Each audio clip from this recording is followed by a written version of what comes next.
What separates a nation of freemen from a nation of slaves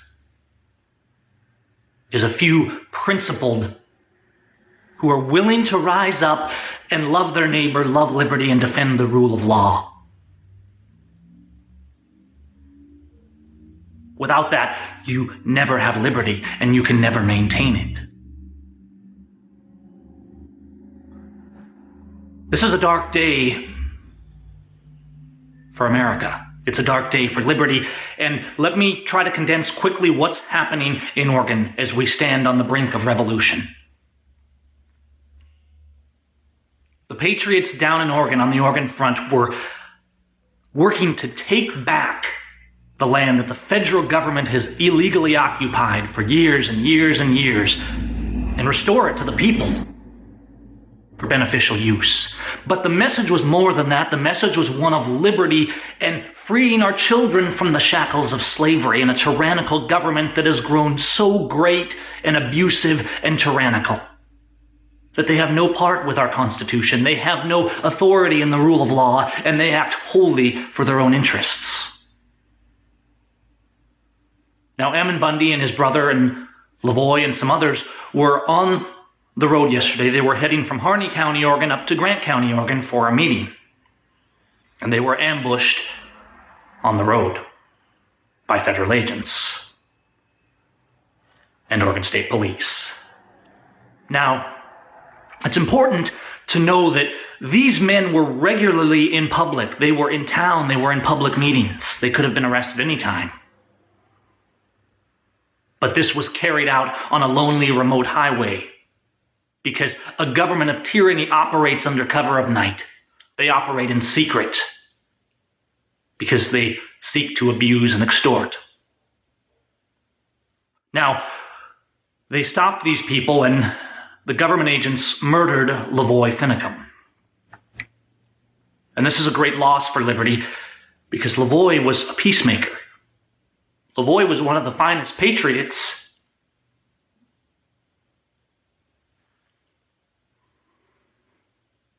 that America could hope to have, and he showed us what it was like to be a founding father.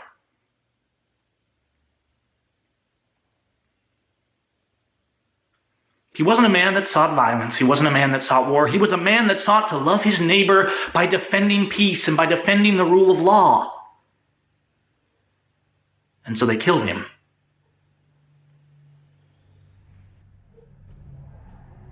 And as America reels from this, we need to look at what's happening. We need to be ready to stand bold and defend liberty. We cannot let ourselves be dissuaded by the terror tactics of tyrants.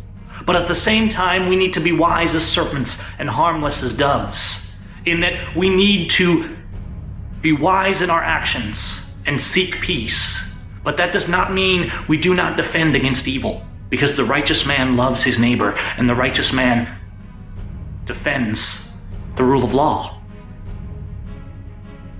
So now, with Ammon and most of the leadership down there arrested, we have a few patriots left on the refuge that are holding their own, but they are surrounded by hundreds of federal agents. Roads are being blocked off. Checkpoints have been set up. And this morning they had a press conference filled with propaganda to call them criminals and point the finger at them and defend their murderous actions. But the wise man can look on and see who the murderers are. The wise man can look at our Constitution and the rule of law and the principles that this nation was founded on and understand that if we do not act and if we do not step up, we place our children into the shackles of a slave.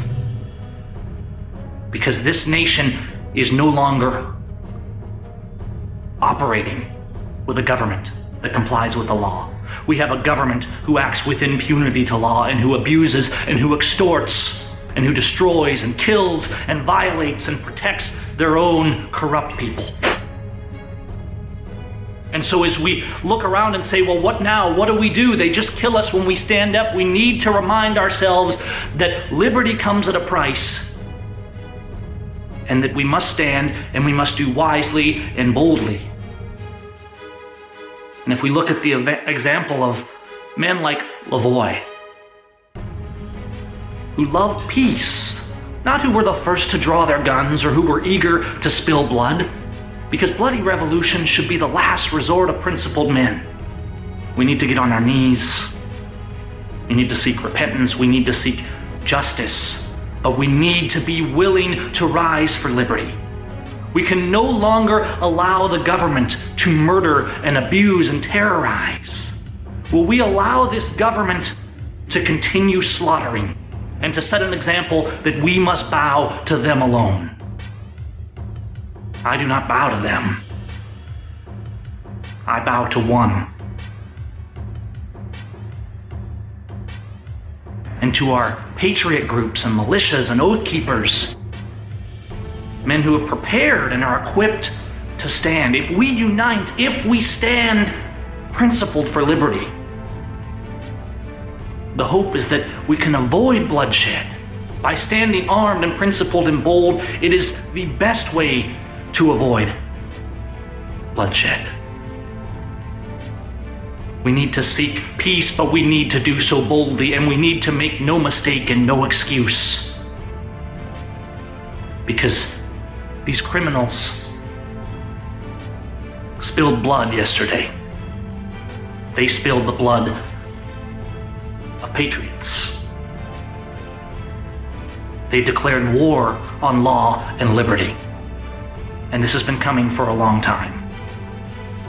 So we should never act rashly. We should never act in vengeance and anger, but we need to look at where our nation is. We need to look at our children and our wives and our friends and our neighbors, and we need to decide, are we going to step up now and oppose tyranny and oppose the wicked and defend righteousness? Or are we going to wear the shackle of a slave?